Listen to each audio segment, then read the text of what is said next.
Well, hello and welcome to week 3 of World History, where we will get a little bit deeper into the Renaissance, particularly the exploratory realm. We kind of kicked it off last week talking about Bartholomew Diaz and Vasco da Gama, the Portuguese sailors who sailed south around the Cape of Good Hope in Africa to reestablish the trade routes between the East and the West.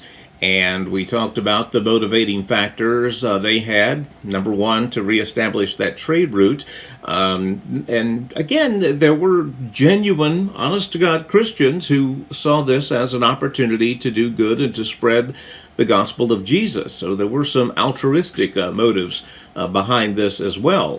Also, from a practical standpoint, they needed the spices that the East had in abundance. And so they reestablished those trade routes. Meantime, another explorer had another idea on expanding the trade routes between the East and the West, and he went in the opposite direction. Christopher Columbus is who we'll be talking about a lot this week. Usually we have 3 lessons each week that we devote to our class. Christopher Columbus is 2/3 of the lesson this week. He is important, and a lot of what we know about him today is legend, and of course there is controversy over the way he did things 600 years ago. Again, we will try to address all that, and again, I think we'll come to the conclusion, same conclusion that we do for just about any historic figure. There's good and bad. There's good and bad in all of us. And so when we look through the lens of history to judge people of the past, we have to be very, very careful, particularly when we're talking about moral judgments today. But be that as it may, we can take a sober look at the legacy of Christopher Columbus. Now, the odd thing is, his real name wasn't Christopher Columbus. We don't really know his actual name. The kind of accepted history or historical conclusion is that Christopher Columbus, the man we know as Christopher Columbus, was born in Italy and moved to Portugal and eventually got the King and Queen of Spain to fund his journey. Also, we don't know exactly where he landed on his first voyage. We are pretty sure that he never stepped foot in what we now call North America. Pretty darn sure about that. He went to the Caribbean, or as he called it, the West Indies. We'll get to that name in just a second. Again, most of the history books claim that he was Italian, could have been a Jew. There are others who think he was a Greek. Some think he was full-blood Spaniard. There's also the legend. Remember the 2 explorers we talked about last week, they were from Portugal. Portugal shares a peninsula with Spain, the Iberian Peninsula. They are neighbors and they are rivals. And there is the theory that Christopher Columbus was sent to Spain to serve as a distraction, to keep that southern Africa trade route open for the Portuguese and not for the Spanish. And so to literally send them off in the opposite direction on sort of a wild goose chase. It's an interesting theory. There's really, like so much else with Columbus, there's not an awful lot to substantiate it. The pictures we show of Columbus today are guesses because there's no known portrait that was taken during his lifetime. As a matter of fact, the times he's described by anyone, he's described as someone with grayish blonde hair and a very ruddy complexion. Adding to the mystery was the enigma of Columbus himself. He wrote a lot during his journeys. He never signed his name. He signed Christium Ferens, which is Latin for bearer of Christ. So you kind of add to the mystery, although we do have lots of his writings. Again, just basic stuff like, what's your real name? Where'd you come from? That's still very much a mystery with Christopher Columbus. Now, what is not a mystery is that he eventually led 3 ships across the Atlantic Ocean. And again, the idea was to get another trade route. Again, the At this point in history, especially with the success of the trips around the southern tip of Africa, the old quaint notion that the world is flat was starting to fall out of favor, except among the most superstitious. Now, if you lived in Europe and you sailed west, if you believed the world was round, then it quite naturally followed that if you sailed far enough to the west, you would come to the east. You'd flip around the globe. Never mind these two great land masses they're in between, but very few people knew about them. Oh, they were legends, stories about the Vikings having discovered this new landmass. And indeed, Columbus was very much a student of history. There's evidence that he went to Great Britain to read up on the history of the great Viking explorers, Leif Erikson, Eric the Red, and the discovery, of course, of Iceland and Greenland, but also Vinland, which what the Vikings called the very brief settlement they had in what's now Newfoundland in North America. So Columbus was very much aware that those Viking longships, centuries before him, had discovered a large continent between Europe and Asia other way. So he set out, he was fairly successful in business, but again, he wanted to explore. To do that, you got to have money. Ships cost money, crews cost money, you need investors. The legend has it that King John of Portugal, who along with his son, Prince Henry the Navigator, funded all these trips, turned him down. And so he went to Spain to try to seek the help of Ferdinand and Isabella. The legends go he was turned down for 6 years. But if nothing else, Columbus was persistent. And after 6 years of pleading, he finally convinced the royal couple to finance a trip to the West, the New World. So he combined that along with monies from Italian investors and took 3 ships and 90 men for his first voyage. The Nina, the Pinta, and the Santa Maria. The Santa Maria was the larger of the 3 ships. They stopped at the Canary Islands, a group of islands just off the western coast of Africa, taking on water, food, and meat. And they set out sailing west. And if you know anything about sailors, even today, but especially back in the 15th century, they were very superstitious. Even though these men had been conditioned for, hey, we're going to travel to the west and see what's there. Okay. After they went a month without seeing land, they began to start murmuring about mutiny. And mutiny on the high seas is a big thing because there's nowhere to go if you're the subject of the mutiny. So mutiny is a very, very big deal. Around a month after they left the Canary Islands, they started seeing birds. Birds certainly suggest there's land nearby, somewhere to land, but they never saw any land. They started seeing branches of trees or just debris of vegetation, but no land. Finally, on October the 12th, they came across a large set of white cliffs. As it turns out, they were not in North America, but they were in one of the Caribbean islands. Columbus called the place San Salvador, which means Holy Savior. And there's still debate as to where he landed. We'll talk about that in a second. The native inhabitants of the island came forward to greet these light-skinned newcomers, and I would have loved to have just witnessed this from a human perspective. The natives were darker skinned, much darker skinned. They were naked. They were not wearing any clothes whatsoever.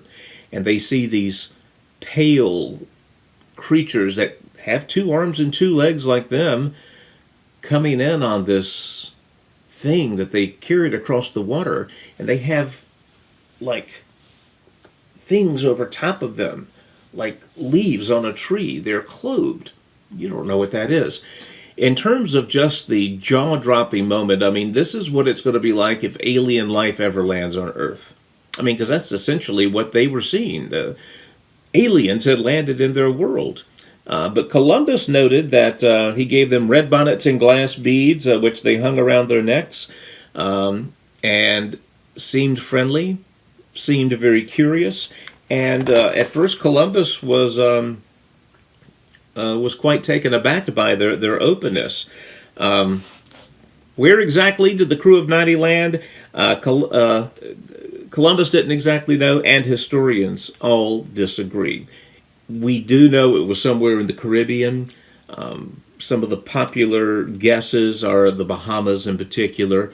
Grand Turk Island, I think, is one that they really point to as a possibility based upon what Columbus wrote in his diary. But we have the first contact between these two alien cultures, Western civilization and the wild, untamed continent of North and Central America. The Colon, Cristobal Colon was the Spanish pronunciation of his name. He never, again, just to reiterate, he never set foot on what's now North America. He seemed to believe, though, and this is very important, he seemed to believe that he had landed somewhere off the coast of Asia. Again, he didn't anticipate the landmass here, so he called the place the West Indies because he thought the way things were going, we must be in a group of islands off of India. That's where we are, yeah.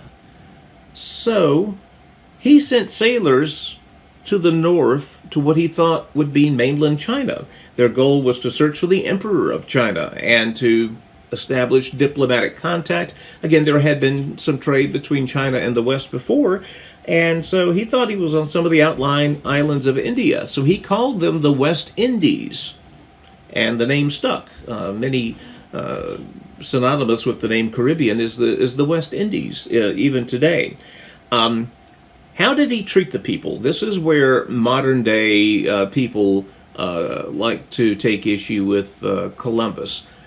At first, he appeared to be very compassionate, and if you read his writings, there seemed to be a genuine interest on the part of Columbus in evangelism, in preaching the gospel to these natives. He noted the fact that they don't worship idols, but then they seem to have no faith otherwise. So he began developing strategies for sharing the gospel with them. But at the same time, even by his own writings, we know he was looking for gold, because the legends about land where gold are as ubiquitous as rocks had made their way back over the seas over years. So, yeah, at first it seemed like he was there for the dual purpose of sharing the gospel and finding lots of gold. The natives were trusting, generous, and had no God, Columbus wrote in his journal. He also made some indications, again, in his writings, that he was sort of inspired by, remember the Crusades, where Christians tried to take back the Holy Lands from Muslims? He was thinking long-term about getting enough gold to finance another crusade. So you see there is a religious motivation behind this search for gold. So clearly his religion was one of the motivating factors of Columbus in making these journeys in the first place. Dual ambitions, if you want to call it. He also took great care in his first writings to talk about the natural beauty of the land. He was truly struck by the land and by the gentle ways of the people. He was really, really struck by that and made note of that several times. They eventually took a whole bunch of gold and decided to sail on back to Spain. On the way, he dropped by Portugal to talk to King John, the king that turned down the opportunity to sponsor him. Again, this kind of feeds the theory that he might have been spying for John. Who knows? There's no way you can prove it. But they got a hero's welcome when they came back to Spain. He was given everything he requested for the journey, gave rank of nobility, etc. On and on. Well done, good and faithful servant. For the next voyages of Columbus, things got different. And as we will see when we examine these second, third, and fourth journeys, Columbus became less interested in sharing the gospel and more interested in gold. And because he was more interested in gold, he was less interested in how gentle the native people were. He did some horrible things, no doubt about it. On his second voyage, instead of 90 men, he took 1,000 men because they were going to settle in these lands. And 17 total ships. So you got like 5, 6 times the size of the caravan that's making this second trip. This one, historians are pretty sure he landed on the island of Hispaniola, which is today half Haiti and half Dominican Republic. So they began, because they had lots of people and lots of guns, and the natives did not have any, they began to make slaves of the local people. It was cruel, of course. The Spaniards had the guns, they had the horses, figuratively and literally, and the natives did not. They had no way to protect themselves from these invaders. And of course, Columbus knew from his first trip that the natives had no weapons that could compare to theirs. Many natives were killed, and they began to demand gold.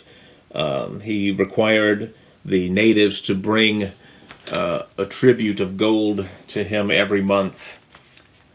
His reputation as a cruel taskmaster spread throughout the island. And it also spread back to Spain. And oddly enough, even the most powerful people in Spain, the king and the queen, were not crazy about what he was doing. You would think, again, the popular way of thinking about this is all they're interested in is the money, and they don't care how he gets it. No, they had a conscience, evidently. And so Colon left for Spain for a third voyage in the year 1498, made it to a little bit further south, present-day Trinidad, and the coast of Venezuela, actually the northern part of the South American continent. Columbus called it the Other World, because, again, it was a landmass that they had not discovered before.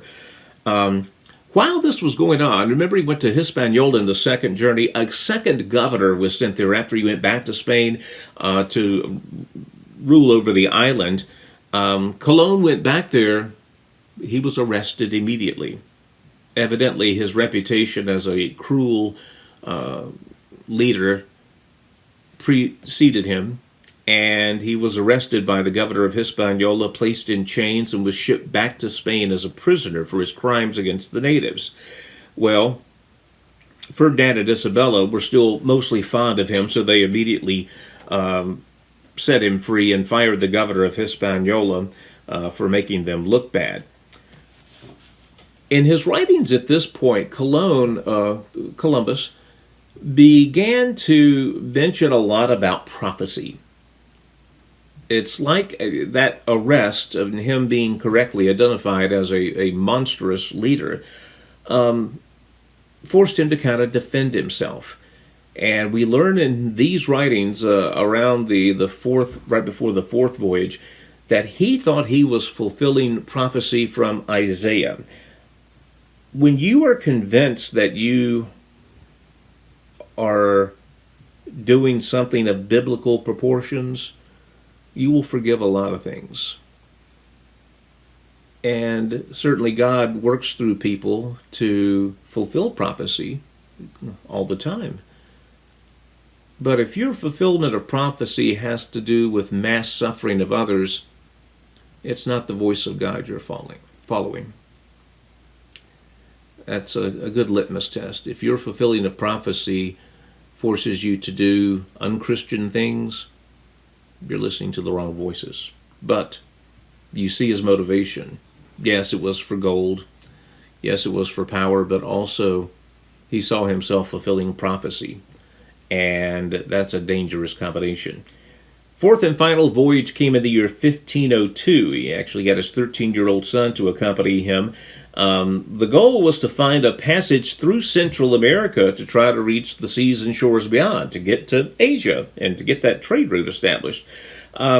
They scouted the coast of Honduras and Panama, and of course, there was no shortcut. Not until the Panama Canal was dug about 400 years later. The Columbus's crew went back over some of the previously sighted territories. There was more bloodshed as Columbus and his crews went after gold. There's a legend that Columbus, because of his knowledge of science, he knew that an eclipse was coming.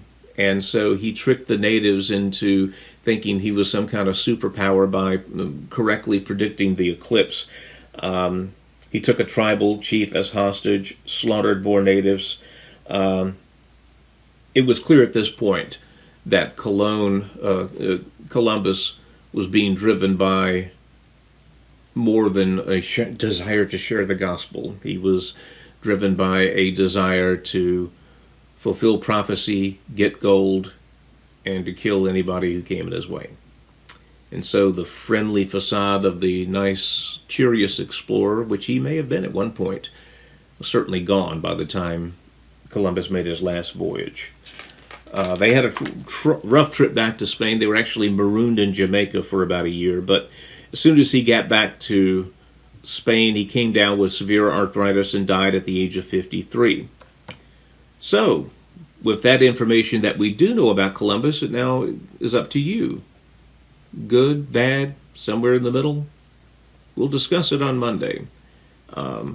We will also talk about the idea of this exploration, and I don't expect any answers because there are much brighter people than me that do not have answers to these vexing questions. The only answers lie with God. I'm going to close up this week with a lesson on what is going on at this time in Africa. Of course, Africa, very large continent, 3 times the size of Europe, and mostly populated by tribes here and there, but there were some empires that had cropped up on the continent and left us artifacts, most notably the Egyptians. Certainly we're very familiar with what ancient Egyptians had to do.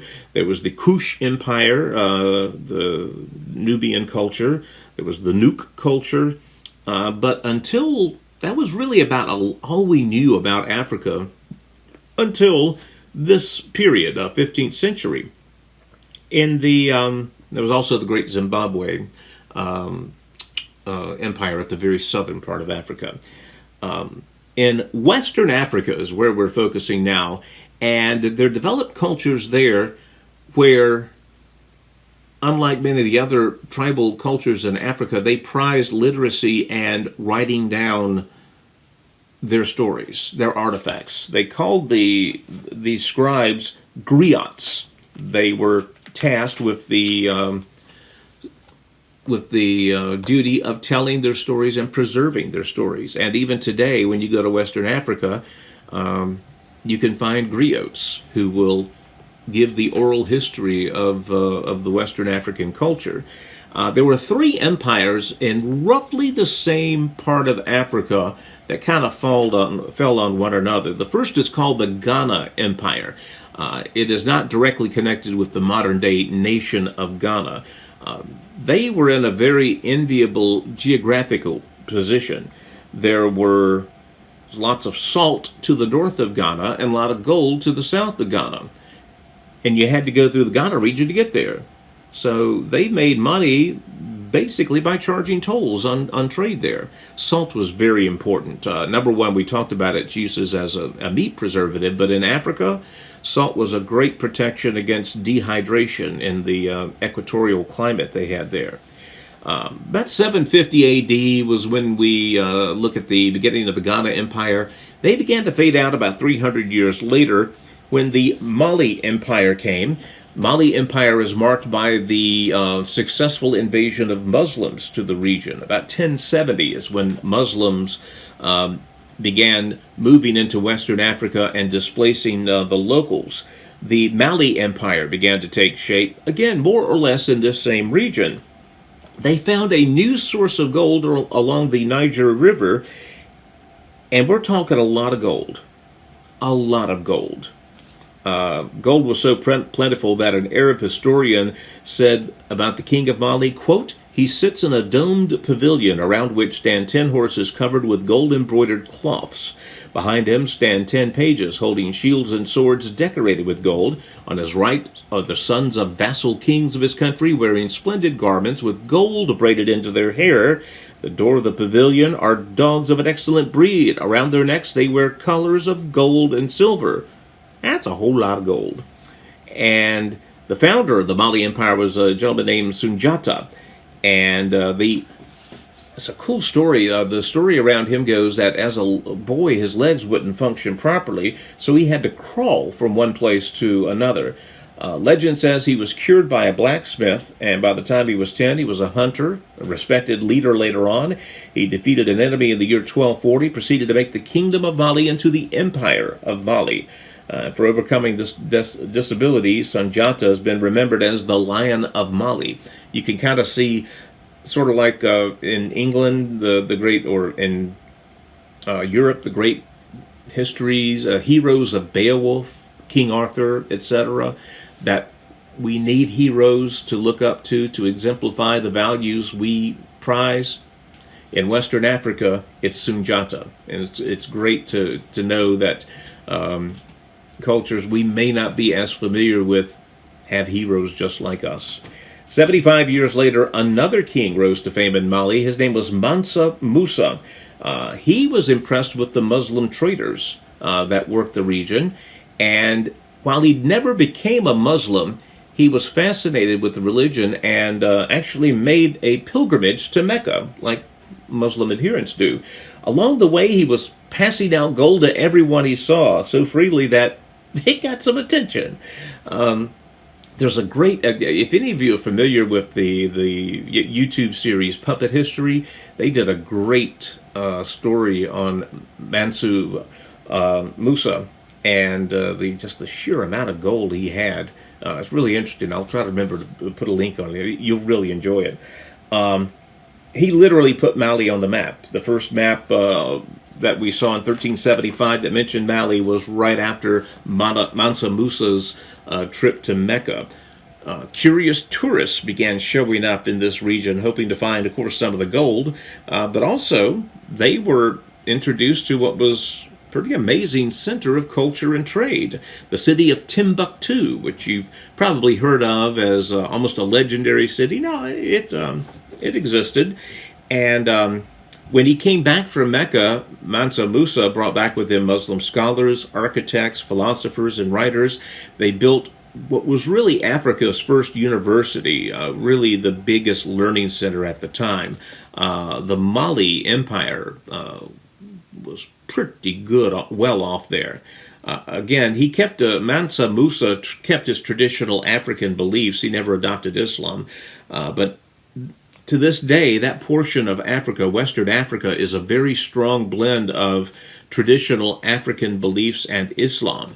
And the Muslims that live in Western Africa have been heavily influenced by the ancestral tribal customs of the region. It's a really neat cultural mix they have there. Immediately after the Mali Empire, the Songhai Empire came into being. In 1493, Asika Muhammad I took control of the empire. Again, this is happening right about the time Columbus is sailing into the Caribbean. He kept the gold industry moving and continued to promote learning and education, but he adopted Islam as his faith, and he only hired government workers who had converted to Islam. So it was a really weird situation. In the Songhai Empire, only about 3% of the population was full-blown Islam or Muslims, but 100% of the government was. So it was a very odd case of a minority leading the majority, and a minority religion, that is. Usually that fusion only comes when 97% are this religion and they impose it on everybody. It was an odd situation, but Muhammad built a very strong central government. He was very much into central government authority, which is very odd in such a far-flung region. This is the wilderness. I mean, there wasn't most of the people there did not live in an urban setting, but some did. And his empire was very big on central government control. He standardized weights and measures, promoted Islam, worked on common languages to connect the people. It worked for a few centuries, great stability under the Songhai Empire. The city of Timbuktu itself grew to a population of 100,000 people. The first official university in the continent of Africa, the University of Sankore, which drew students from all over the world. It was like, dare we say, Western Africa was having their own renaissance while the mainland of Europe was having a rebirth. Many parts of Africa, the vast majority of Africa at this time, very loosely organized, but with some stable empires like this propping up, it began to draw the attention of Europeans. And we'll see how that turned out. Again, be ready to talk about it. Be ready to think about some difficult moral questions even today as we get ready to meet on Monday. We'll see you then.